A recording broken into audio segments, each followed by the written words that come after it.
আমাদের প্রত্যেকেরই একটি নিজস্ব ভাবনার জগৎ আছে, উপলব্ধি আছে। চোখের সামনে দৃশ্যমান সুন্দরের সৌন্দর্য, হৃদয়ঙ্গমের অনুভূতি আছে।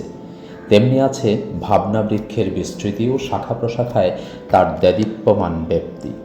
কিন্তু আমাদের অনেকেরই নেই অভিব্যক্তি প্রকাশের প্রতিভা। সাধারণে, কারণে অকারণে বিধৃত ভাবনা বিলিয়ে দেওয়ার সামর্থ্য। যে সামর্থ্য বা প্রতিভা আছে একজন চিত্রশিল্পী, কবি বা সাহিত্যিকের, চিত্রকর অবলীলায় তার তুলির আঁচড়ে মনের ভাবনাগুলিকে ফুটিয়ে তুলতে পারেন।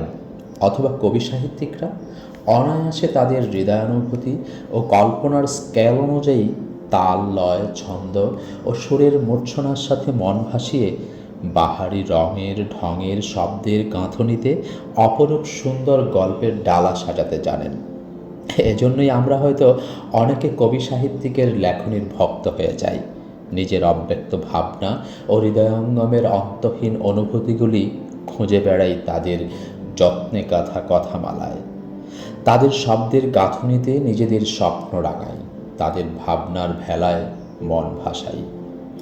আমারও অবলোকিত সাজেকের সৌন্দর্য প্রকাশের প্রতিভা নেই বিধৃত ভাবনা বিলিয়ে দেওয়ার সামর্থ্য।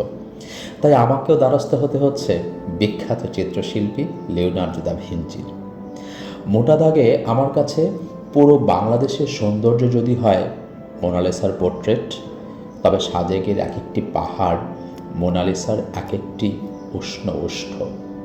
আর সবগুলো পাহাড়ের সমষ্টি প্রস্ফুটিত সৌন্দর্য হচ্ছে মোনালিসার ওষ্ঠযুগলের মুচকি হাসি সম।